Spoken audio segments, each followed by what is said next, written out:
Thank you very much, everybody. We've had a great 3 days at the United Nations in New York, and this is quite a gathering. Wow. It's a lot of people, a lot of media. We've covered a great deal of territory. Just left, as you know, Prime Minister Abe of Japan. We're starting trade talks with Japan. They were not willing for years to talk trade, and now they're willing to talk trade, and I'm sure we'll make a very good deal. Just concluded, as you know, 2 days ago, signed a deal with South Korea, trade deal, tremendous deal with South Korea. It means a lot of business for our farmers. We're opening up for farmers. We're opening up for a lot of different groups. We're going to be able to sell much more than double the number of automobiles that we were allowed under a deal that was totally defective, that was there before. And so we're very happy with that. That deal is actually concluded. We're very well along the way with Mexico. The relationship is very good. And with Canada, we'll see what happens. They're charging us 300% tariffs on dairy products. We can't have that. We can't have that. With China, as you know, we put out an announcement today. They would like to see me lose an election because they've never been challenged like this. But I want to open up China to our farmers and to our industrialists and our companies. And China is not open, but we're open to them. They charge us 25, 35, 55% for things, and we charge them nothing in terms of coming into the country. Cars, they're at 25%, and we're at 2% and 2.5%, and don't even collect it, but we collect it now. So we're doing very well in our situation with China on trade. I have a great relationship with the president of China, President Xi, but it's got to be a two-way street. It, for 25 years and longer, was not. And trillions of dollars was taken out of the United States for the benefit of China. We just can't have that. We have to make it fair. So we're at $250 billion now at 25% interest, and a lot of money is coming into our coffers. And it's had no impact on our, absolutely, by the way, no impact on our economy, which I said it wouldn't. In fact, steel is like the hottest industry there is. If you look at what happened with steel, we're charging a 25% tariff for the dumpers. They dump massive amounts of steel. They want to put the steel companies out of business, and after they're out of business, they'll come in and charge 5 times more than you ever thought possible. And we need steel, and we need aluminum, and those industries are doing well, but steel is incredible. U.S. Steel is opening up a minimum of 8 plants. Nucor is opening up plants, and these are big plants, $750 million and $1 billion plants in some cases. So what's happening with the steel industry is very exciting to me. It's being rebuilt overnight. If you look at the miners and coal, if you look at energy, LNG, Japan just gave us some numbers that are incredible. They're doubling the amount that they're going to be buying for Japan. They're taking the LNG and they're doubling it up. I said, you have to do me a favor. We don't want these big deficits. You're going to have to buy more. They're buying massive amounts of equipment and military equipment, and other countries are doing the same thing because we have trade imbalances with almost everybody. It's a rare exception that we don't. So we are doing great as a country. Unfortunately, they just raised interest rates a little bit because we are doing so well. I'm not happy about that because I know it's going to be a question. I am not happy about that. I'd rather pay down debt or do other things, create more jobs. So I'm worried about the fact that they seem to like raising interest rates. We can do other things with the money.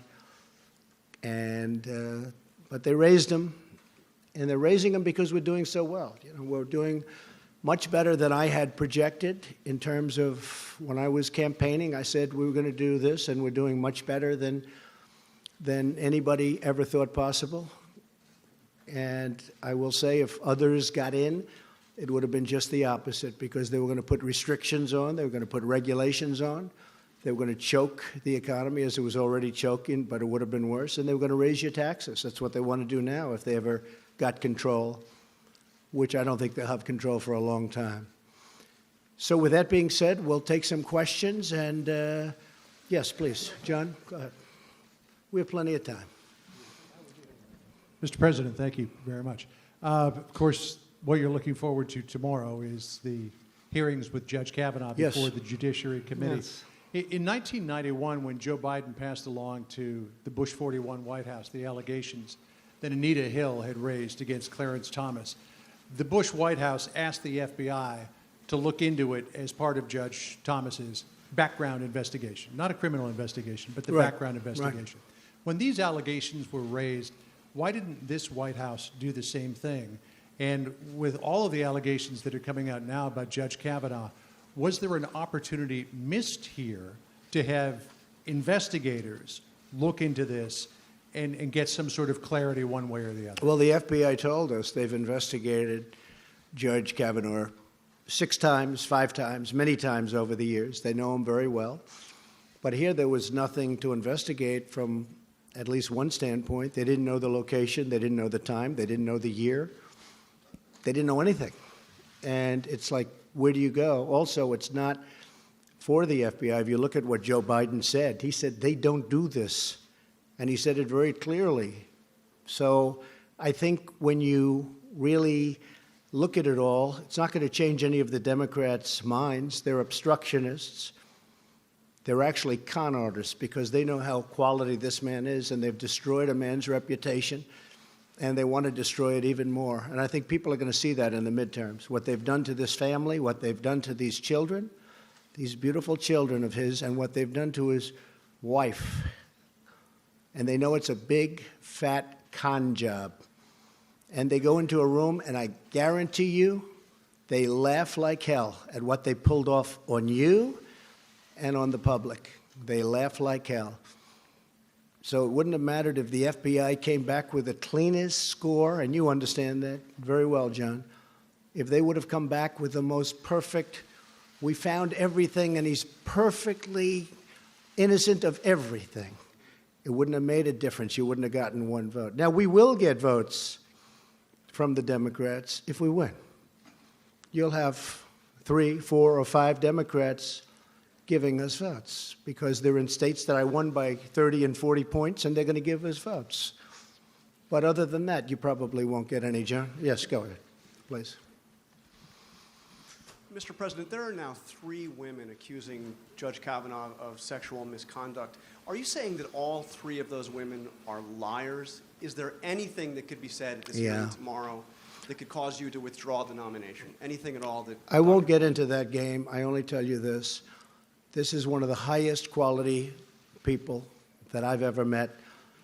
And everybody that knows him says the same thing. And these are all false to me. These are false accusations in certain cases, and certain cases, even the media agrees with that. I can only say that what they've done to this man is incredible. You know, it's very interesting. I pick a lot of judges. I have 145 judges I will be picking by the end of a fairly short period of time because President Obama wasn't big on picking judges. When I got there, I said, how is this possible? I have 145, including Court of Appeals judges. And they just didn't do it. You know why? They got tired. They got complacent. Something happened. I have 145 judges. Everybody wants to be a federal judge, not just a Supreme Court judge. I'm talking about Court of Appeals. I'm talking about district court. I don't think they're going to want to so much. I'll be calling people, and we'll have people calling people that do this. And people are going to be scared because we could say it about you. 35 years ago, you met, and you might not know what's going on. What is going on? Why did they wait so long? Why did Senator Feinstein wait till the hearings were over and make this case? Why didn't she bring it right at the beginning? When you ask about, as an example, the FBI, why didn't they bring this right at the beginning, during the hearing? You would have had all the time in the world for the FBI. It would have been fine. Now, the FBI, as you know, did investigate this time, as they have 5 or 6 other times. And they did a very thorough investigation. But this is a big con job. And I would love to be in the room with the Democrats, close the door. You guys are all away outside waiting. And Schumer and his buddies are all in there laughing how they fooled you all. Let's just stop them.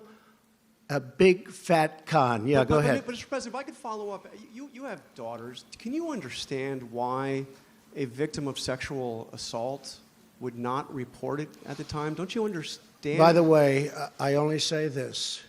36 years, no charge, no nothing. But Everybody, that happens often. I mean, people are going to have to make a decision. 36 years, there's no charge. All of a sudden, the hearings are over, and the rumors start coming out.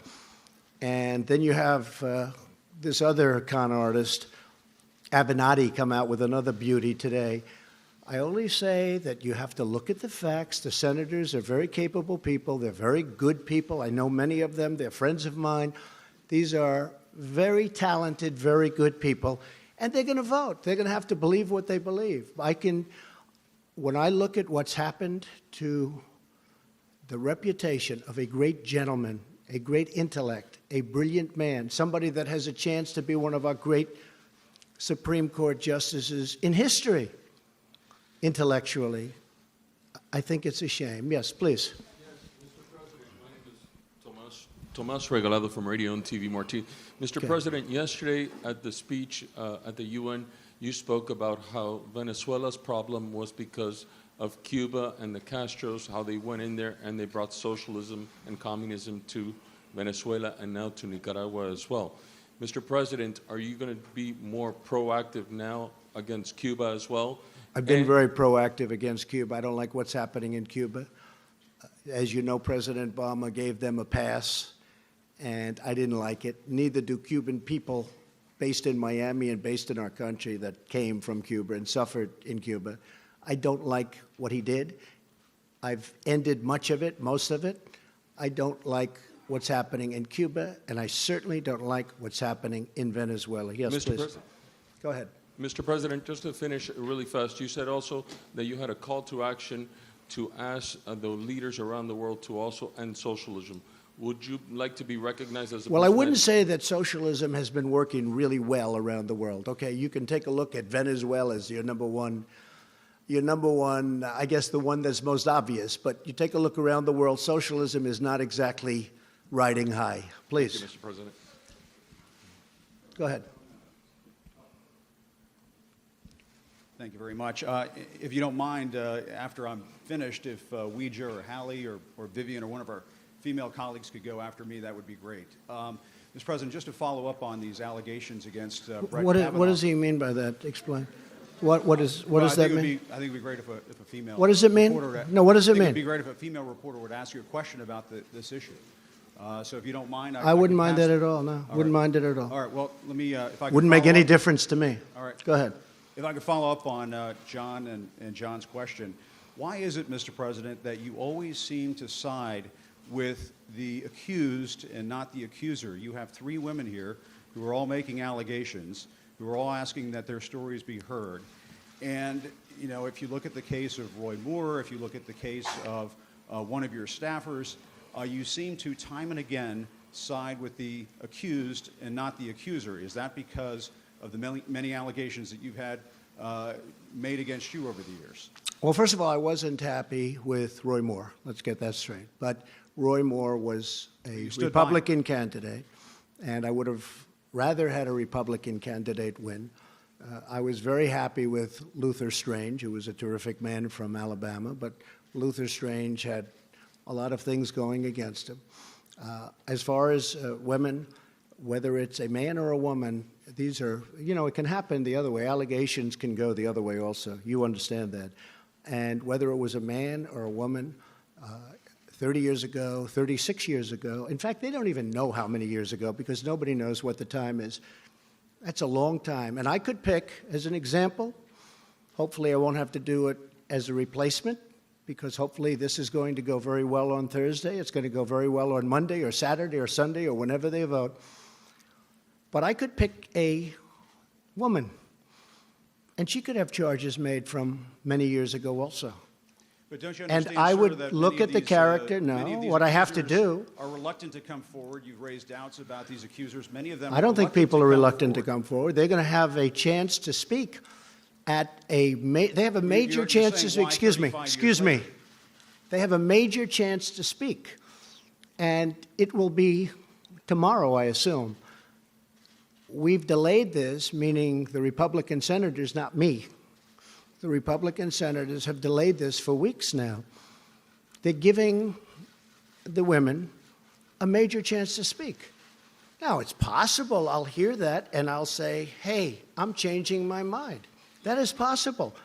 We want to give them a chance to Do speak. you think all three And they're should have the given. chance? All three should have the chance to Well, whoever is given a chance, we've delayed it a long time, but they're going to have a big shot at speaking and making their case. And you know what? I could be persuaded also. Okay? Yes, please, go ahead. Go ahead. I'd like to go. Yes, go ahead, please. Thank you, Mr. President. And a Thank couple you. of questions for you to follow up on some answers that I didn't quite hear from you, if you would allow me a couple of questions. First of all, do you think these women, all three of them, are liars? Yes or no? Have they been what? Are they liars? I can't tell you. I have to watch tomorrow. I have to read. I just heard about one a little while ago. I can tell you her lawyer is a lowlife, okay? So I can't tell you whether or not they're liars until I hear them. I don't know what happened today because I've been very busy with Japan, with South Korea, with China, and about 7 other countries, as you know. And I chaired the Security Council. So I don't know about today's person that came forward. I do know about the lawyer. And you don't get much worse, bad reputation to take a look at his past. So as far as the other women are concerned, I'm going to see what happens tomorrow. I'm going to be watching. You know, believe it or not, I'm going to see what's said. So it's it's possible that they will be convincing. Now, with all of that being said, Judge Brett Kavanaugh has been for many years one of the most respected people in Washington. He's been on, I guess you'd call it, the second highest court. And every single person knows him. A lot of people know him well. And those people don't believe what's going on. I can always be convinced. I have to hear it. It sounds like what you're saying is there is a situation, there is a scenario under which you would withdraw Brett Kavanaugh's nomination. Is that correct? If I And thought have you he was, talked about that if I with him? thought he was guilty of something like this, yeah, sure. And you will wait until tomorrow to make up your I mind want to about it? watch. I want to see. I hope I can watch. I'm meeting with a lot of countries tomorrow, but I will certainly in some form be able to watch. And I'll also rely on some very fair and talented Republican senators who, look, if we brought George Washington here and we said, we have George Washington, the Democrats would vote against him, just so you understand. And he may have had a bad past. Who knows, you know? He may have had some, I think, accusations made. Didn't he have a couple of things in his past? George Washington would be voted against 100% by Schumer and the con artists. I mean, 100%, 100%. So it really doesn't matter from their standpoint. That's why when John asked about the FBI, if the FBI did the most thorough investigation in the history of the FBI and they found him to be 100% perfect, he would lose every single vote. Now, if the Republicans win tomorrow, I think you're going to get some votes from the Democrats. You know why? Because we all know why, because it's called politics. Then you'll probably get some votes. And my Okay, let's final go. question, One more sir. Yes, question? Yes. just to follow She up stands again. up. I'd like to ask about 3 questions. It's not really fair to everyone else, but This will be should my I let last her one ask another to question? Follow up on. Go ahead. See? To follow up on a question that a colleague asked as well about the benefit of the doubt that you have given to people like Roy Moore, to Roger Ailes, to Bill O'Reilly, to Brett Kavanaugh. They're all men. Why is that? It's not And a benefit of has the there doubt. ever been an instance when you've given the benefit of the doubt I've known to a them, woman? Haley, I've known them for a long time. And a lot of these people, a lot of people. And some I've been disappointed with.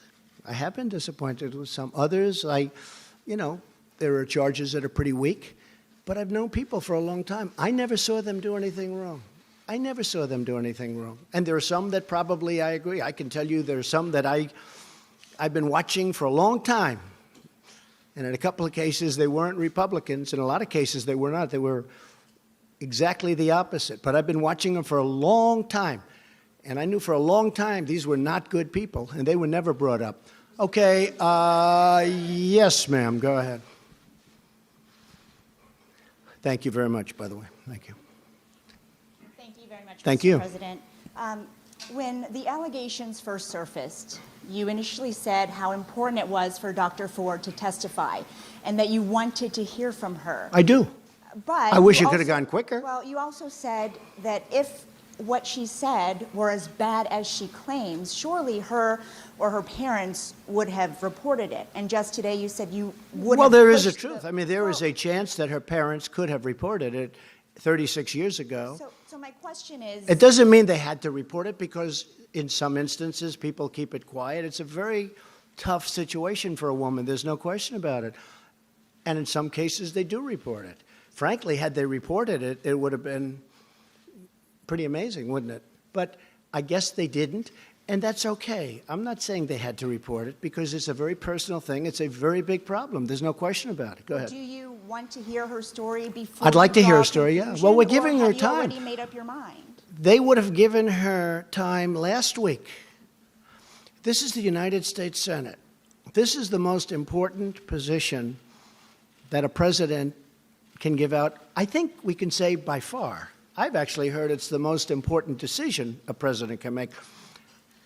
I disagree with that. War and peace. I always say war and peace. And after that, Supreme Court justice, right? I look forward to hearing from her. We could have heard from her last week. We could have heard from her for a long time. It'll be interesting to hear what she has to say. Okay? And let me follow up on Jim's question. Mr. President, let me follow up on Jim's question that I don't think we got an answer to. Which one? Which question? How Who? have your personal experiences being accused by more than a dozen I've been accused. women of I've been sexual accused. misconduct? False accusations. Right. Excuse me. How have those... I've been accused. And I was accused by, I believe it was 4 women. You can check with Sean Hannity. You can check with Fox because they covered it very strongly. And Who how got have paid? those Excuse me. shaped- Excuse me. I was accused by 4 or 5 women who got paid a lot of money to make up stories about me. We caught them, and the mainstream media refused to put it on television. They refused to even write about it. There were 4 women, and maybe more. I think the number is 4 or 5. But one had a mortgage paid off her house, $52,000. Another one had other things happen. And the one that reported it, I believe, was offered $750,000 to say bad things about me. And she is the one that reported it. This woman is incredible. She reported it instead of taking the money. So I've had numerous accusations about me. Right. They made false statements about me, knowing they were false. I never met them. I never met these people. And what did they do? What did they do? They took money in order to say bad things. I've had stories written in the New York Times front page about 4 women, the whole top center front page of the New York Times. I think it was 4 big pictures. I said, wow, that's a big thing. What's that? These were women that were quoted saying bad things about me. Not the worst things about me, but bad things. And I said, gee, that's too bad. I knew them a long time ago, 15 years ago, 20 years ago. I said, that's too bad. I'm surprised at them. And then all of a sudden I see them on television, nothing to do with me. The next day or day later, they were incensed. They said, Donald Trump is a nice guy. We never said this. The New York Times did false reporting. They're fake news. And you know what? The New York Times would not report that their story was fake. These women said great things. Not only did they not say the bad stuff, they said great things about me. Front page. And those women, they're incredible women. They went on television, and they didn't want to, and I didn't ask them. And they said the New York Times made it up. They gave false quotes, and they went on a lot of shows. They were really incensed, and they couldn't believe it. That's why people know that a lot of the news is fake, and a lot of the people sitting here are fake. But 20% of them are wonderful, okay? If I could just actually ask Go ahead, my please. question, Mr. Trump. You didn't let me ask my question. You've My been asking a was- question for 10 No, you minutes. So interrupted please my sit down. question. Please, I'm go ahead. asking you, Go how ahead. did those impact your opinions on the allegations against Well, it does Judge impact my opinion. You know why? Because I've had a lot of false charges made against me. I'm a very famous person, unfortunately. I've been a famous person for a long time. But I've had a lot of false charges made against me, really false charges. I know friends that have had false charges. People want fame. They want money. They want whatever. So when I see it, I view it differently than somebody sitting home watching television where they say, oh, Judge Kavanaugh, this or that. It's happened to me many times. I've had many false charges. I had a woman sitting in an airplane, and I attacked her while people were coming onto the plane, and I have a #1 bestseller out. I mean, it was a total phony story. There are many of them. So when you say, does it affect me in terms of my thinking with respect to Judge Kavanaugh? Absolutely, because I've had it many times. And if the news would have reported these 4 people, I couldn't believe it. When I heard that they caught these 4 people, I said, wow, that's a big story. And it was for Fox. Okay. Thank you, Mr. President. Earlier today and just now, you made a significant allegation against the Chinese government. You suggested that the Chinese had meddled in or are meddling That's right. in That's the what I hear. 2018 midterm election. That's what I hear. What evidence do you have of that, sir? Is there a national We have intelligence evidence. estimate, We for have example, that evidence. you're It'll prepared come to put out. forward? Yeah, I can't tell you now, but it didn't come out of nowhere, that I can tell you. Now, Why make the charge they've now? actually admitted that they're going after farmers. I mean, I think most of you can cover that. I like that you're shaking your head. Yes, I'm going to ask you the next question because of that, okay? It's probably going to be the killer of all questions. But Why let me make the just charge explain. now if you're You're not not let prepared to me- come forward with the evidence, sir. China now, we put on $250 billion, and they're paying 25% on that. They're paying billions and billions. This has never happened to China. And I like China, and I like President Xi a lot. I think he's a friend of mine. He may not be a friend of mine anymore, but I think he probably respects. From what I hear, if you look at Mr. Pillsbury, the leading authority on China, he was on a good show. I won't mention the name of the show recently, and he was saying that China has total respect for Donald Trump and for Donald Trump's very, very large brain. He said, Donald Trump, they don't know what to do. Never happened. Well, one thing they are trying to do is they're trying to convince people to go against Donald Trump, because a normal, regular political person that has no concept of what the hell he's doing would let China continue to take $500 billion a year out of our country and rebuild their country. I mean, they were building 29 massive bridges, like the George Washington Bridge. They're building things that we don't build anymore, but we're starting to build them again. And our economy now is hotter than it's ever been. I don't know if you saw the confidence levels this morning that just came out. Fantastic. And in all fairness to the Fed raising rates, they're raising rates because we've never done like we're doing now. And one of the things that is nice about the rates, the people that were hurt the worst by these zero interest rates, and you know, when President Obama had an economy that was the worst comeback since the Great Depression and all that, you've all heard that. But remember, he was playing with zero interest money. He was playing with funny money. That's easy. I'm playing with fairly expensive money. So when he does that, the people that benefit are people that actually, in their whole life, they would save 10, 15, 20% of their salary, put it in the bank. Those people got killed because they put their money in the bank. They were going to live off the interest, and there was no interest. Now those people are starting to get interest. And those are the people, frankly, that deserve to, you know, they did a great job. The people that did it right, the people that did the best job got hurt the most. So in one sense, I like it, but basically, I'm a low interest rate person, I hate to tell you. Yes, ma'am. Yes, go ahead. Mr. President, Yes. you have another meeting tomorrow with Rod Rosenstein. Yes. Are you planning to fire Rod Rosenstein? I'm talking to him. We've had a good talk. He said he never said it. He said he doesn't believe it. He said he has a lot of respect for me, and he was very nice, and we'll see. And he's a member of the Trump administration in that sense. It's the Justice Department.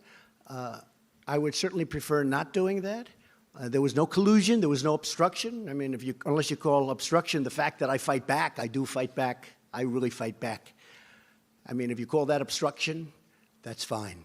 But there's no obstruction. There's no collusion. I'm going to meet with him tomorrow. I may call Rod tonight or tomorrow and ask for a little bit of a delay to the meeting because I don't want to do anything that gets in the way of this very important Supreme Court pick. So I don't want it competing and hurting the decision, one way or the other decision. Again, I want to hear what she has to say. But I don't want to do. So I may delay that. I'm going to see. I don't want to do anything that's going to conflict with that. But my preference would be to keep him and to let him finish up. You know, I call it a witch hunt.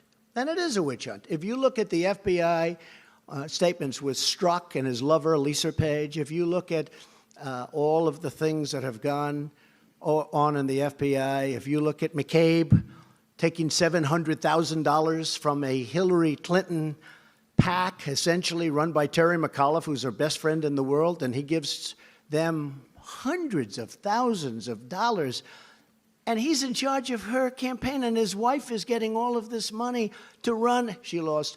To run.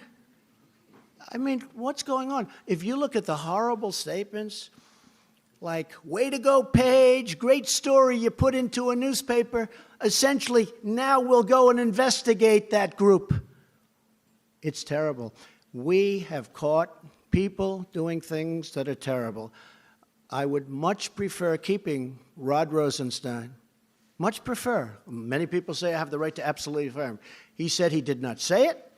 He said he does not believe that. And nobody in this room believes it. By the way, I deal with the people in this room. I was with Mike Pompeo before. We were dealing at a very high level with Japan. And I was saying things that nobody in the room even understood. And I said to him a long time ago, and I was right. He said, that's not the 25th Amendment that I'm looking at. I think I can say that from Mike. So you don't think anyone in your administration has ever discussed using the 25th Amendment against you? I don't think so. Oh, well, yeah, enemies, sure. You use Within anything your you can. administration or your cabinet? You use anything they can. They're not in love with me. They're not going to beat me in the election. They know that. They're not going to beat me. The people that I'm looking at are total lightweights. I dream of running against those people. Maybe I'll come up with somebody that's not. They're not going to beat me. I'm against what they want to do. I'm in favor of law enforcement. I'm in favor of safety and security and low taxes. I want low taxes. I want borders. We're getting another $1.6 billion in borders. I want borders. We've spent 3.2 and we're getting another 1.6, and then eventually we're getting the whole thing and we'll complete the wall. They don't want that. They don't want that. They don't want the things that I have. Now, I must say, I know many of the Democrats. They'll say things and then wink at me. And again, it's the same old story. They'll say things, they don't mean it. It's politics. The reason they don't want me is because they want to run the show. They want it. It's power. It's whatever you want to call it. But what they've done here is a disgrace, a total disgrace. And what they do, I know it's sort of interesting. In one case, they say, he's a fascist. He's taking over the government. He's the most powerful president ever. He's a horrible human being. He wants to take over the entire government, and he's going to do it. We can't stop him. That didn't work. The next week, he said, he's incompetent. I said, well, wait a minute. In one case, I'm taking over the world. And in the other case, he's incompetent. They tried that for a week. That didn't work. Look, these are very dishonest people. These are con artists. And the press knows it, but the press doesn't write it. Wow, that's a lot of hands. That's a lot of... Steve, go ahead. He's a very high-quality person, this man, but he'll probably hit me with a bad one. Why go ahead, give it to me. Give it to me, Steve. Reuters. You're getting letters from Chairman Kim. Why do you need a second summit with the North Korean leader so soon? And what because he'd like it. What would it be for? So I've received 2 letters from Chairman Kim. At some point, I'll, give these letters. They're incredible letters. They're letters that are magnificent in the sense of his feeling for wanting to get this done. I really believe he wants to get it done. I may be wrong. I heard somebody on a certain network last night, I won't mention which one, say, why has President Trump given so much to North Korea? I said, wait a minute. I asked Sarah Huckabee, please call this person. I gave him nothing. Other than I met, what did I give him? I didn't do what Obama did, give him $1.8 billion in cash to get back 4 hostages. I got back our hostages. I never paid them anything. I haven't paid them 10 cents. But he wants to make a deal, and I'd like to make a deal. We actually have a very good relationship together, a lot different than the last time I was at the United Nations. That was a little bit rough. Don't forget, that time, they said, oh, Trump is saying these horrible things. He's going to get us into a war. You're going to have a war. If I wasn't elected, you'd be in a war. And President Obama essentially said the same thing. He was ready to go to war.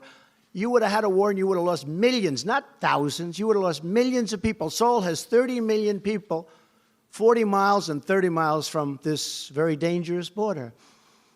If I wasn't elected, you would have had a war. President Obama thought you had to go to war. You know how close he was to pressing the trigger for war? Millions of people. With me, nobody's talking about that. Nobody's talking about that. We have a very good relationship. He likes me, I like him, we get along. He wrote me two of the most beautiful letters. When I showed one of the letters, just one, to Prime Minister Abiy, he said, this is actually a groundbreaking letter. This is an incredible, this is a historic letter. And it is a historic letter. It's a beautiful piece of art. And I think we're going to make a deal. Will we make a deal, Steve? I don't really know. But I think we're going to. In the meantime, and I've said it, I don't want to bore you, no rockets, no missiles, no nuclear tests, for over a year. Well, you haven't seen. Before I got here, everybody in this room thought you were going to war. And then what happened, it was funny.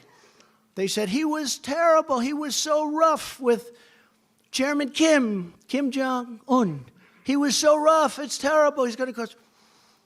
Well, I had a great meeting with President Putin. And on that one, they said, he was too soft with President Putin. I had a great meeting with President. It lasted for 2 hours. We discussed everything. Ukraine, Syria, Israel and Israel's protection. We had a great meeting. They wanted me to end up in a boxing match. And you know what? If I was killer tough with President Putin, they would have said, he was too tough. You can't win with these people, but you just keep going. In the meantime, we're doing well. Go ahead. So how long do you think it should take North Korea to denuclearize? I don't know. I don't want to get into estimates of 1 year. Steve, I don't want to get into the time game. You know why? I told Mike Pompeo, I said, Mike, don't get into the time game. We stopped them. They're taking down plants. They're taking down a lot of different testing areas. They're going to take down some more. You'll be hearing about that very soon. I don't want to go ahead of myself, but you'll be hearing about it soon. They have no interest right now in testing nuclear. We had a case just about when I was coming into office, you'll remember it, where there was a massive, they thought it was an earthquake. A mountain moved over an inch and a half. We're talking about mountains. North Korea is very mountainous, beautiful land, beautiful. This mountain actually shifted. It shifted.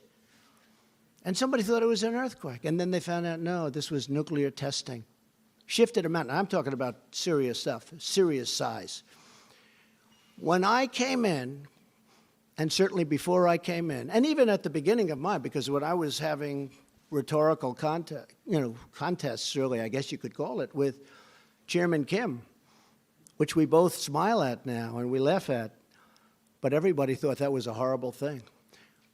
We've had many presidents who were unable to do anything at all with North Korea.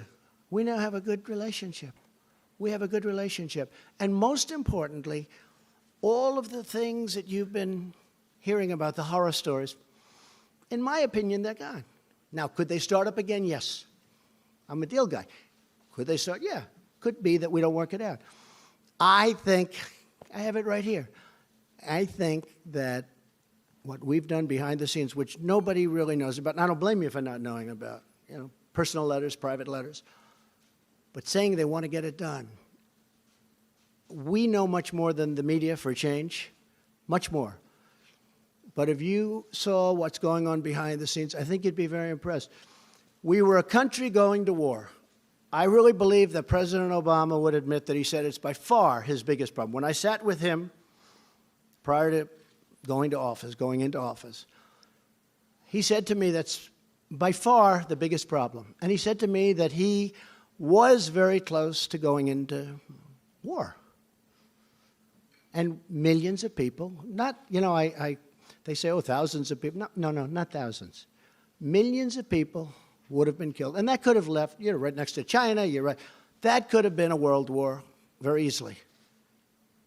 Right now, we're in a great position. I don't want to play the time game. I told Mike Pompeo, don't let them do that to you. I haven't given anything. And all of a sudden, we got back, it was a few weeks ago. I think we were back like 2.5 months from the summit, which was a great success. And people are screaming, what's taking so long? I said, oh, I get it. You got to understand the media. I've been dealing with the media all my life, too much. Too much. They're screaming, and I saw that. And our guys were, and not Mike, but our guys were being, oh, well, we're working as fast. I said, I got all the time in the world. I don't have to rush it. There's no, cessation of sanctions. We got the sanctions on. I didn't take any sanctions off. I did see a reporter last night, a guy I liked personally a lot. And he asked a question to President Moon of South Korea. He said, why did the president give so much? I didn't give anything. I gave nothing. What have I given? Other than some time. Yes, I flew to Singapore. We had a meeting. Now, giving would be if I took the sanctions off.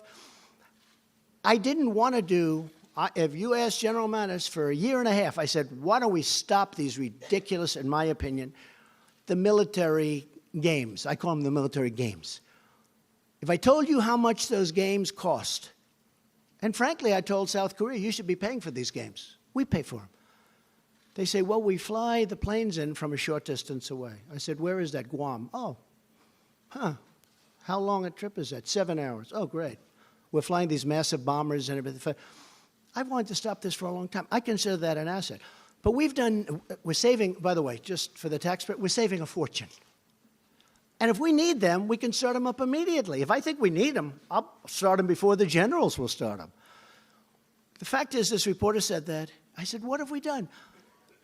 I haven't given anything. And we're really onto the cusp. I think we're really going to do something that's going to be very important. But we're not playing the time game. If it takes 2 years, 3 years, or 5 months, doesn't matter. There's no nuclear testing, and there's no testing of rockets. Yes, ma'am, go ahead. Go ahead, please. This is the one that was nodding with every nice thing I said. So watch this question. It's a habit of mine. Hannah Thomas-Peter from Sky You're with News. who? Hannah Thomas-Peter from Sky News. Okay, good. Sky News. Thank you, Mr. President. Congratulations on the purchase. Nothing to do with me. I hope you benefited. Go ahead. Are you at all concerned at the message that has been being sent to the women who are watching this when you use language like con job in relation to allegations I've used of much sexual worse assault? language in my life than con job. That's like probably the nicest phrase I've ever used. I mean, con job. It is. It's a con job. You know, confidence. It's a confidence job, but it's a con job by the Democrats. They know it. What about the message that's being They sent did the to same women thing who with are the watching? Russia investigation. They tried to convince people that I had something to do with Russia. There was no collusion. Think of it. I'm in Wisconsin. I'm in Michigan. I say, gee, we're not doing well. I won both those states. We're not doing well. Let me call the Russians to help. Does anybody really believe that? It's a con job. And I watch these guys, little Adam Schiff and all of the guys. He takes a call from a Russian who turned out to be a faker. You know, he was a comedian or something. This is so-and-so calling for... He took the call. Why is he taking a call from a Russian? Senator Warner took a call from a Russian. He was a comedian or something, but he said, we have pictures of President Trump. Whoa, where can I get them? If we ever did that, it would be like a big deal. Yeah, it's a con job, and it's not a bad term. It's not a bad term at all. Are you worried? I'll tell you one thing I can say. I've had a lot of people talking about this to me with respect to what's happening, because it's a horrible precedent. I'm going to have to get other judges and other Supreme Court judges, possibly. I could have a lot of Supreme Court judges, more than 2. And when I called up Brett Kavanaugh, spoke to him and his family, and told them that I chose them, they were so happy and so honored. It was as though, I mean, the biggest thing that's ever happened, and I understand that, U.S. Supreme Court. I don't want to be in a position where people say, no thanks, I don't want to, you know. I spoke to somebody 38 years ago, and it may not be good. We have a country to run. We want the best talent in the world. But I'll tell you this. The people that have complained to me about it the most, about what's happening, are women. Women are very angry. You know, I got 52% with women. Everyone said this couldn't happen, 52%. Women are so angry. And I frankly think that they like what the Republicans are doing, but I think they would have liked to have seen it go a lot faster. But give them their day in court. Let her have her day in court. Let somebody else have a day in court. But the ones that I find, I mean, I have men that don't like it, but I have women that are incensed at what's going on. I've always said women are smarter than men.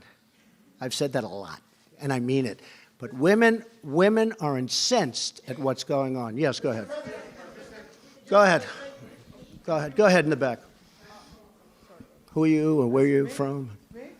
Yeah, you. Guy looks like he's shocked. That's not. This is going to be not good. It's going to be good. The guy sir. looks totally like stunned. Have you ever been picked before for a question? Yes, sir, but not from President of the Go United ahead. States. Go ahead. Give me a question. Thank you very much. My name is Majid Gili from Rudao Media Network. I want to, sir, ask you, you always talk about Excuse me, you said where? From where? Rudao Media Network from Kurdistan region, north Okay. of Iraq. I'm a Kurd. Good. Good. Sir, Great people. thank you, sir. Great Mr. people. Mr. President, Thank you. I wanna, Are you a Kurd? Mr. President, Good. uh, They're Mr. great President- people. They're great fighters.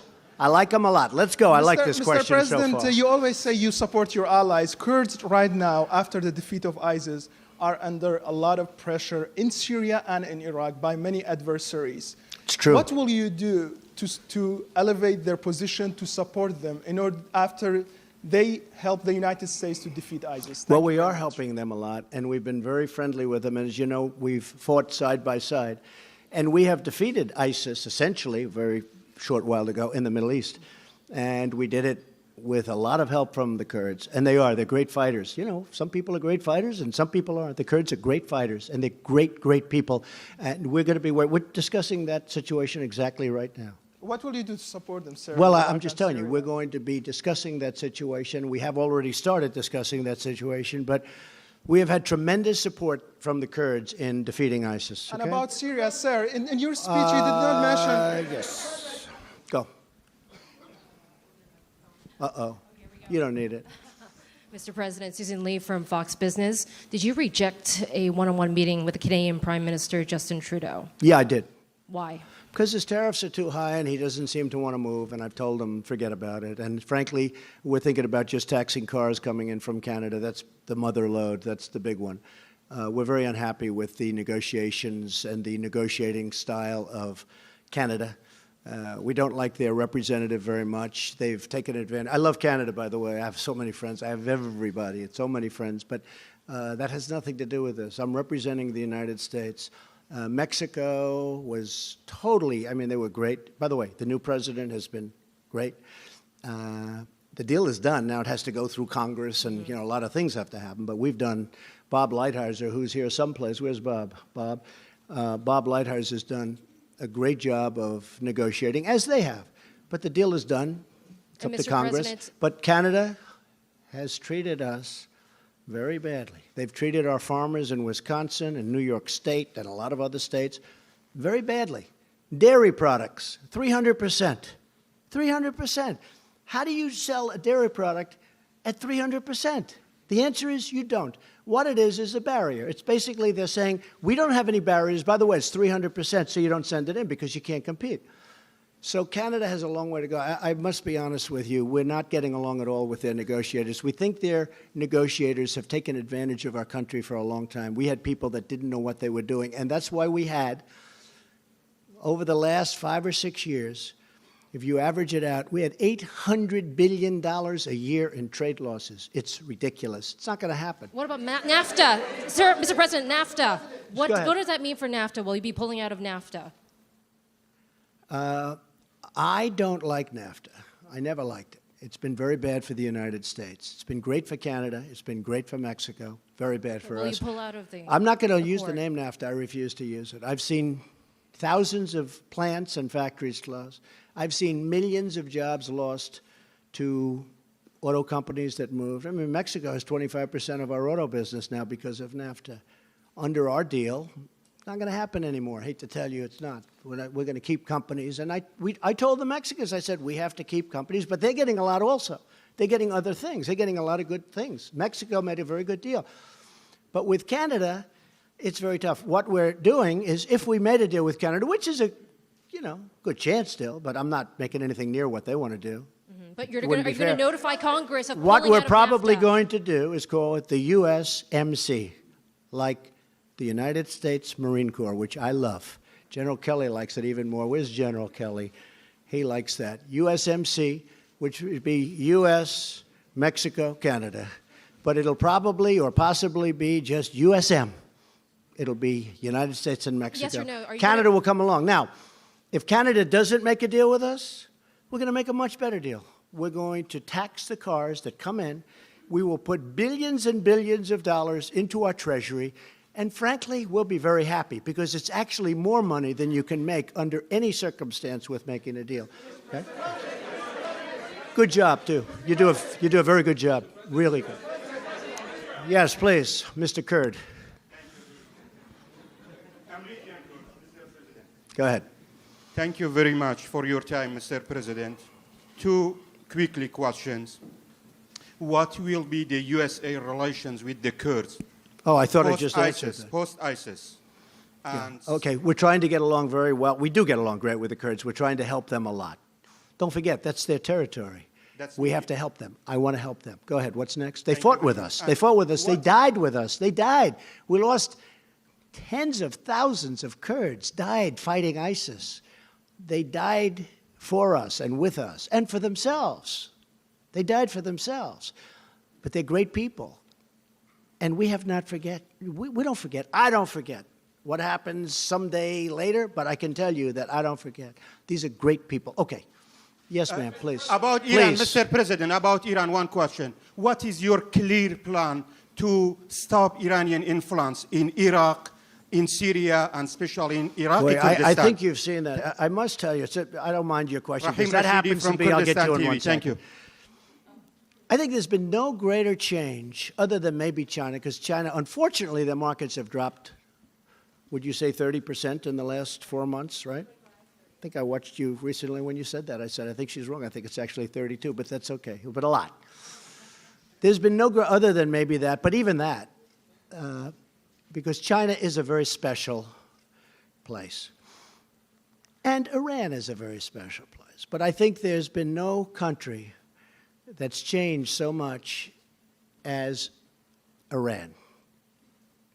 In the last 6 months, since I took off the horrible, horrible Iran nuclear deal, as they called it, one of the dumbest deals ever made. As an example, why didn't they take care of Yemen in the deal? Why didn't they take care of Syria in the deal? You know what Kerry said the reason? It was too complicated. We're given $150 billion. We paid $1.8 billion in cash. Cash. This whole room would be filled up with $100 bills. And you'd need probably 5 rooms like this. We gave $1.8 billion in cash. Why didn't we take care of Yemen? Why didn't we take care of Syria and other? And he said, because it was too complicated. Well, you just gave all your cards. You gave them $150 billion. And now Yemen's a mess, but it's getting better. And Syria is a mess. And I was responsible, and I hope it stays that way, when I put out on social media a few weeks ago about Idlib province. I said, don't do it. I'll tell you, it happened where I was at a meeting with a lot of supporters, and a woman stood up and she said, there's a province in Syria with 3 million people. Right now, the Iranians, the Russians, and the Syrians are surrounding that province. And they're going to kill my sister, and they're going to kill millions of people in order to get rid of 25,000 or 35,000 terrorists or enemies of theirs, but I think we can call them terrorists. And I said, that's not going to happen. I didn't hear of Idlib province. And I came back to New York, and I picked up the failing New York Times. I hate to admit it was the New York Times, but it was the failing New York Times. And I opened it up, not on the front page, but there was a very big story. I said, wow, that's the same story that the woman told me that I found hard to believe, because how would anyone do that with 3 million people? And it said that they were being surrounded and they were going in and starting literally the next day, they were going to drop bombs all over the place and perhaps kill millions of people in order to get 35,000 terrorists. And I put out on social media and elsewhere, I gave Mike Pompeo, John Bolton, everybody these orders. Don't let it happen. I said, don't let it happen. That doesn't mean they can't be selective. They can't be, go in and they've got to do what they've got to do with terrorists, assume they're terrorists, but don't kill millions of people. And it stopped. You saw that. Nobody's going to give me credit, but that's okay. That's okay, because the people know. I have had more Syrians thank me for that. This was about 4 weeks ago I put that out. I said, they're surrounding a city of 3 million people. They're going to start bombing the city. Don't let it happen. And I meant it, too. I meant it. And millions of people have been saved. And I gave today great credit to Iran. I don't know if you heard that. I gave great credit to Iran, to Russia, and to Syria for not doing it. Now I hope it's going to be surgical, meaning go in and do, it's lengthy and everything else, and they possibly have to do it. But I think millions of people would have been killed, and that would have been a shame. And hopefully, and I have to tell you, Turkey has been a big help. Turkey has been great. Turkey's helped us very much with that whole situation. Yes, yes. Thank you, Mr. President. Good, thank you very much. Touching back on Iran, of course, this week you put out a call to action to other countries to rally with America to put pressure on Iran. Rouhani's still calling for the U.S. to come back into the old deal. But after meeting with world leaders this week, did you make any progress towards a potential new deal? It doesn't matter what world leaders think on Iran. Iran's going to come back to me and they're going to make a good deal. I think. Maybe not. Deals. You never know. But they're suffering greatly. They're having riots in every city, far greater than they were during the Green period with President Obama. Far greater. When President Obama stuck up for government, not the people, he probably would have had a much different Iran had he not done that. But I'm sticking up for the people. I am with the people of Iran. But here's the thing. They have rampant inflation. Their money is worthless. Everything is going wrong. They have riots in the street. You can't buy bread. You can't do anything. It's a disaster. At some point, I think they're going to want to come back and they're going to say, hey, can we do something? And I'm very simple. I just don't want them to have nuclear weapons. That's all. Is that too much to ask? I don't want them to have nuclear weapons. I want them to have a great economy. I want them to sell so much oil so that the oil prices, I'm not happy with OPEC. I told them, I'm not happy with OPEC. We take care of all these people. We defend them. They wouldn't be there for 2 weeks if it wasn't for me and the United States and our much stronger armed forces than it was, because our armed forces was depleted. We had old equipment. Now we have, hey, you know better than anybody, $700 billion and $716 billion. We have the most incredible new jets and everything. We need it. Not that I want to spend it, although it is jobs. It's all made in the United States. But Iran has to come back and they have to talk. And I'm not doing this from strength or weakness. I'm just saying at some point I think they're going to have to come back. If you look at what's going on, companies are leaving left and right. Mercedes-Benz just left. They're all leaving. They don't want to be in Iran because they have a choice. Do they want to be with Iran or do they want to be with us? And we picked up $10 trillion since my election. We were being caught by China. Now it's going the other way. People can't believe it. People have never seen this situation with China. Everything's always been for 20 years, oh, China's so great. China's so great. You don't hear that so much anymore. I love China. I think they're great. But you don't hear that so much anymore. You know who's great now? We're great now. Okay, how about just a couple of more? Now, I could be doing this all day long. I could be doing this all day long. Should we continue for a little while? It doesn't matter to me. A couple of more? I don't care. New York Times. Come on, New York Times. The failing New York Times. Stand up. Go ahead. No, I'm talking about the Times is failing. You are far from failing. Go ahead. Okay, but you're not. You were pointing to me, so you meant me. The but Times, very interesting though. The Times, I think they're going to endorse me. Yeah. I think that ABC, well, Fox, I like Fox, I really do. Just But be I think sure. ABC, CBS, NBC, The Times, they're all going to endorse me because if they don't, they're going out of business. Can you imagine if you didn't have me? Go ahead. What would you like to Just say? be sure. I know you were pointing to me, but I work for PBS News. I know now. that. No, I know that. Okay. I know that. So I want to ask you. Yesterday, you were talking about your administration's accomplishments at the United Nations, and a lot of the leaders laughed. Why do you think they were? Well, that's laughing? fake news. And what was that Yeah, experience like? it's fake news. And it was covered that way. Okay. So I said that since my election, our economy has become the hottest in the world. Tax reductions, regulations, confidence levels are the highest in 18 years, really soon to be historic. Unemployment is the lowest in the history of our country. You look at black unemployment, you look at Asian unemployment, you look at women 65 years. The unemployment numbers are among the best we've ever had, ever. The numbers of new companies pouring into our country, which nobody thought was possible. And I said this, and I was in front of a large group of highly professional people, most of whom are from either other countries or the United Nations, people that aren't big into clapping, applauding, smiling. And I heard a little rustle. As I said, our country is now stronger than ever before. It's true. I mean, it is true. And I heard a little rustle, and I said, it's true. And I heard smiles, and I said, oh, I didn't know there'd be that kind.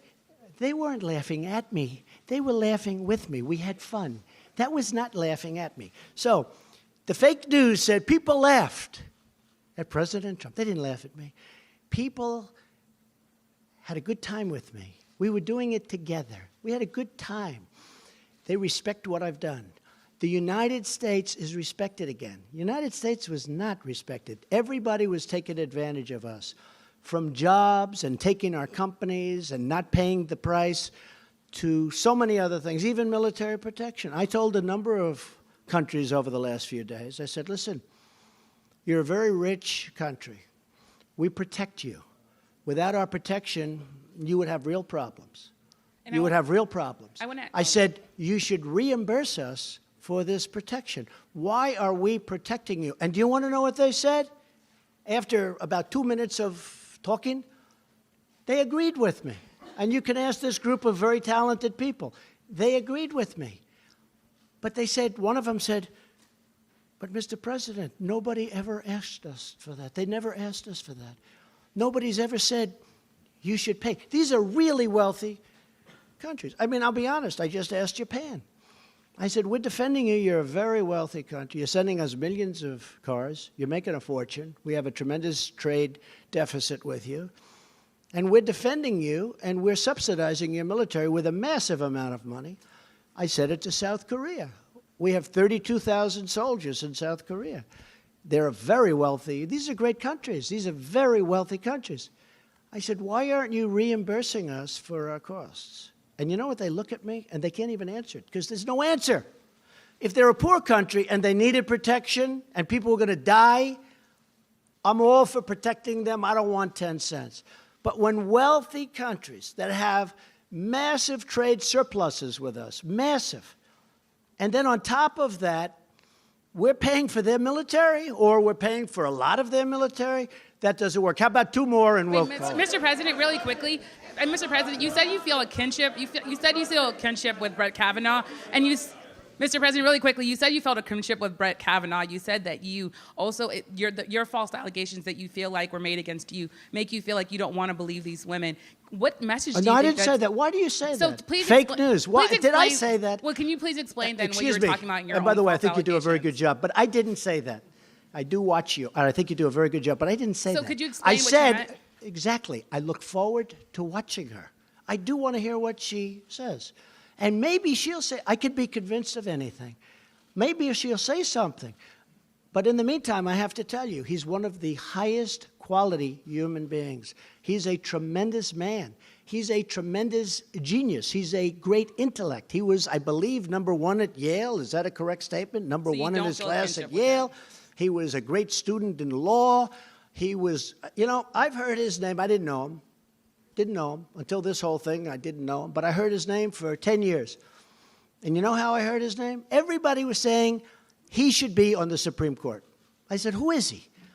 His name is Brett Kavanaugh. And he should be. He's the most brilliant person. He's the most brilliant lawyer. They were talking about him on the Supreme Court 10 years ago. With all of that, I want to hear what she has to say. But you said that okay? you don't feel. But you said that you feel like there have been numerous false allegations against you, and that Oh, because I've of that, had many you false. understand what he means. I've what he's had going many through. false statements against me, and if the press would have reported, I would have been very happy. I think John Roberts would tell you that you covered the story where the women were paid to say bad things about me. Sean Hannity covered it. I will tell you, when I saw that on Sean Hannity, I actually called him. Believe it or not, I don't speak to him very much, but I respect him. I called him.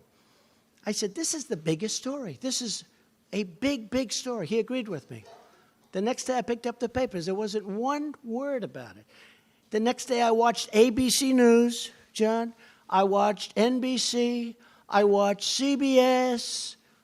I didn't watch CNN, but next time I'm going to. And are you okay with? I watched everything. There wasn't one story other than Fox. And it's a big story. It's a shame. Okay, enough. And is it Thank okay you, if I Doc. give it Thank to the you. New York Thank you. Times? Is it okay if I give it to the New York Times, Mr. Go ahead. President? That's enough, please. Good job. Good job. Mr. President, could I ask a question since I am from the New York Mr. Times President. before this gentleman? Because Since you're where? Since you're where? I'm actually from the New York Times. Yamiche is my former colleague, and we miss her. But I was hoping I could ask blame a you, question. but I'll let you do it after he does. Is that okay? That's I will perfectly do that. well. In honor of a paper I once loved. Thank you. Go ahead. Mr. President, my name is Edward Zoll with True News. Today you met with Bibi Netanyahu from Israel, and you brought up actually that you support a two-state solution for the Palestinian-Israeli crisis there. Can you give us any more preview of what this great deal, the peace deal? Well, I'd love to Dr. be able to Roberts make a deal with the Israelis and the Palestinians. You know, my whole life I was told that's the toughest deal. And I disagree. I think health care is probably tougher, okay? You want to know the truth. But it is tough. But we're going to take care of that, too. That's going to get taken care of. We've already taken care of a lot of it. But my life, I've always heard the deal between, as you know, Israel and the Palestinians. That's like the toughest deal. Every possible thing is tough about that. I think we're going to make a deal. I think we're going to make a deal. So at one of our many meetings today, I was with Bibi Netanyahu, a man who I have a lot of respect for, a man who's been extremely nice to me. I'm very happy that I did the whole thing with Jerusalem and the embassy, which, by the way, we got open in 4 months for less than $500,000. And the budget was over $1 billion, right? Yes, so we that's saved, let's say, $1 billion. That's not so bad. And it's open. And it's beautiful, by the way. Jerusalem stone, one of my favorite stones. I will tell you the question. Somebody said today, well, this is the first news conference in a long time. I said, what do you mean? I did like 5 today. Every time I sit, I take a lot of questions from people that are screaming like maniacs in the back of the room, meaning reporters. And one of the reporters, I won't say that it was John Roberts that said that, I refuse. But it was, but that's okay. Don't feel guilty, John. But one of the reporters that was screaming asked about the one state, two state. And I said, I think the two state will happen. I think it's in one way more difficult because it's a real estate deal, because you need meets and bounds and you need lots of carve-outs and lots of everything. It's actually a little tougher deal. But another way it works better because you have people governing themselves. Yes. So they asked me about that. I said, well, I think the two-state will happen. I think we're going to go down the two-state road. And I'm glad I got it out. And Jared, who's so involved, he loves Israel. He loves Israel. But he's also going to be very fair with the Palestinians. He understands it takes two people to be happy, two groups of people to be happy. Everybody's got to be happy. And that's why it's so tough, because there's been so much hatred and anger for so many years. That's what probably the number one ingredient of toughness is. But they asked me, I said, I think it's going to be a two-state. And you know what I did today? By saying that, I put it out there. And if you ask most of the people in Israel, they agree with that. But nobody wanted to say it. It's a big thing to put it out. It's a very big thing to put it out. Now, the bottom line, if the Israelis and the Palestinians want one state, that's okay with me. If they want two states, that's okay with me. I'm happy if they're happy. I'm a facilitator. I want to see if I can get a deal done so that people don't get killed anymore. When we had in Saudi Arabia, we had one of the great conferences in history. Many of you were there, probably all of you were there. It was one of the most beautiful 2 days. That and China, two of the most incredible events I've ever seen. I've never seen anything like it. And we had, I believe, 58 Muslim countries, the leaders, the kings, the emirs, the absolute leaders from every. There was nobody in second place. They were the leaders of the whole thing. And unbeknownst to anybody else, people would come up to me individually. It wasn't a setup. They'd come up to me and say, "Sir, you can't have peace in the Middle East without peace between the Israelis and the Palestinians." I said, "Why? What difference? Why does that matter so much?" They said, "It just is impossible to make peace in the Middle East unless you have between the Israelis." So I heard that from one, the king of Saudi Arabia, who's a great guy, King Solomon. And then somebody else came up. And he wasn't told, "Oh, go up and say it." I know where they're coming from. And I must have had 12 leaders say it, and they just said it. And I started to realize that peace between Israel and the Palestinians for the Middle East is a very important thing. And we're trying very hard to get it. I think probably two-state is more likely, but you know what? If they do a single, if they do a double, I'm okay with it if they're both happy. If they're both happy, I'm okay with either. I think the two-state is more likely. Okay, how about one? Go ahead. New York Times? New York Times? Okay. Thank you, sir. I would have gotten a bad story in the New York Times, but I will anyway, so I guess it doesn't matter. We'll do you after that, and then we'll call it quits. We're kind of thriving, not failing these days. You're doing very well. Yeah. Say thank you, Mr. Trump. I think I'll stop short of that. I wonder how you do. You know, all my life I've had very few stories, but I've had some on the front page of the New York Times. Now I think I average about 3 or 4 a day, right? That is and true. of the 3 or 4, they're all negative. No matter what I do, they're negative. But you know what? That's okay. I still love the paper. Go ahead. I wanted to come back to China because I think what Yes. you announced today was really important. I agree. You talk about this friendship you have with Xi Jinping, and yet essentially what you did today is accused his government That's right. of interfering in our internal affairs, That's right. subverting our democratic process, and doing it to hurt you, the Republican Party. Doing it to help and, them. And your You know what? backers. Yeah, doing it to help them. So how can a guy who does that be your friend? I think that we are able to, and maybe he's not anymore. I'll be honest with you. I think we had a very good friendship. I think we had a very good relationship. We understand each other. They are doing studies on Donald Trump. They're trying to figure it all out because this has never happened to them before. It's never happened. Think of it. You've covered very well. You've never seen this happen. They're having big problems. I don't want them to have problems, but they got to make a fair deal, just like Canada's got to make a fair deal. I believe that he and I have a very good chemistry together. And I can tell you that about many leaders. I can also tell you a few where I don't feel I'll ever have a chemistry with them. I don't want to have a chemistry with them. And for those people, I'll have Pompeo, Nikki, Bolton, Jared. I can go our general, I'll have our general, or if they can't do it, I'll have Sarah Huckabee do it, right? But for the most part, I have very good with Prime Minister Abiy. Very good with President Moon. By the way, what President Moon said last night, I know you won't report it, but Brett Baer interviewed him last night, and he asked him about me. I can't say because you would say I'm too braggadocious, but what he said about me last night was an unbelievable thing. Couldn't have happened without President Trump, and it never would happen without President Trump, and nobody else could do it. You'll take a look. But I will tell you, China is very special, very special. They're incredible people. It's an incredible country. What they've done is unbelievable. And it all started with the WTO. It was a defective deal. And it all started without the WTO. China is not China as we know it today. And then it started also by our people that are standing right in this position, that are in the Oval Office, another way of saying it, allowed them to get away with murder, allowed a lot of countries to get away with murder. I think we still probably have a very good relationship. But you know what? In honor of you, I will tomorrow make a call to him. Say, hey, how you doing? Okay? You don't mind paying billions of dollars a month I just in had tariffs? two small follow-ups. One is, how would you compare the level of interference you see today from the Chinese to what Russia did in 2016? Well, I think it's different. If you look at the Des Moines Register, they have ads that are made to look like editorials saying about, oh, you got to stop Trump, you got to stop him, you got to vote against him. My farmers are so incredible. These are patriots.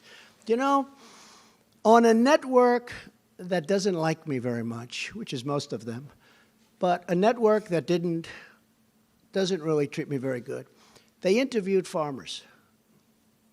And they got hurt because, you know, all of a sudden China stops buying. By the way, they've started buying again. I don't know if you've noticed. And soybeans are going up and things are going up.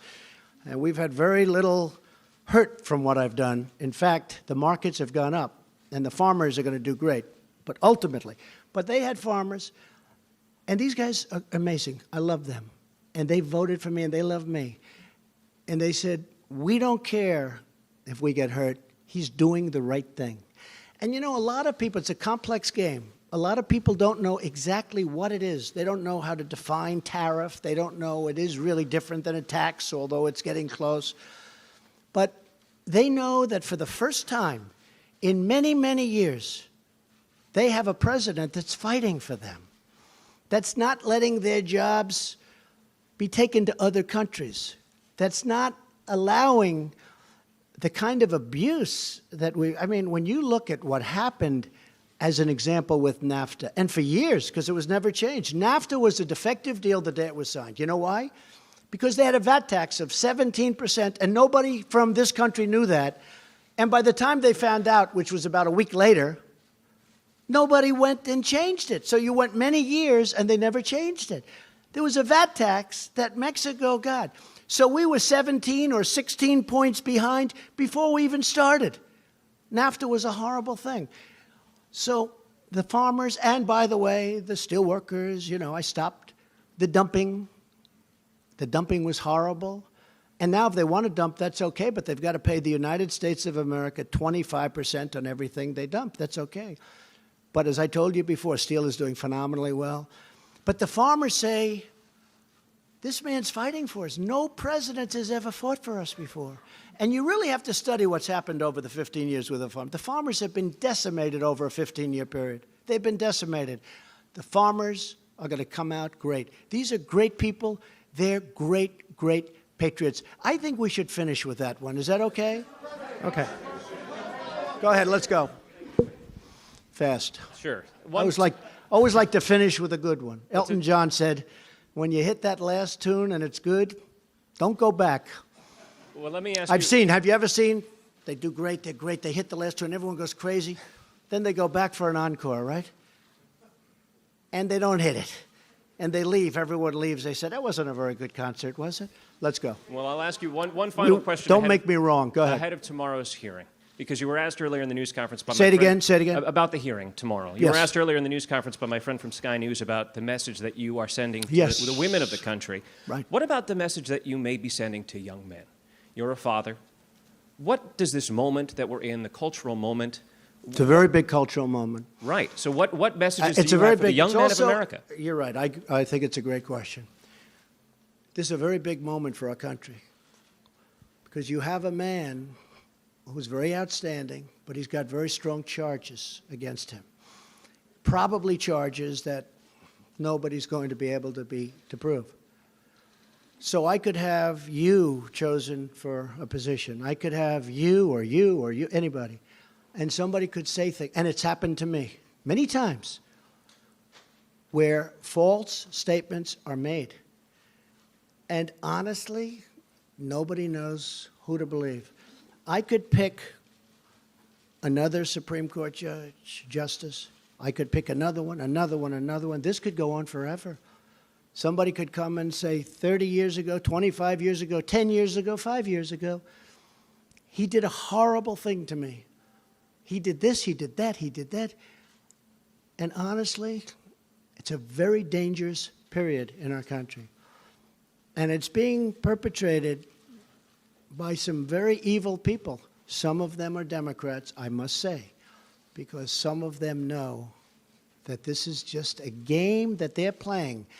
It's a con game. It's at the highest level. We're talking about the United States Supreme Court. This can go on forever.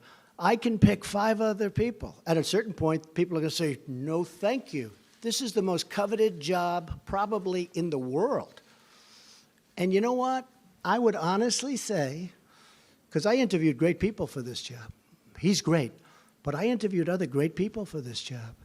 I could conceivably imagine going to one of them and saying, it's too bad what happened to this wonderful man, but I'm going to choose you, number 2.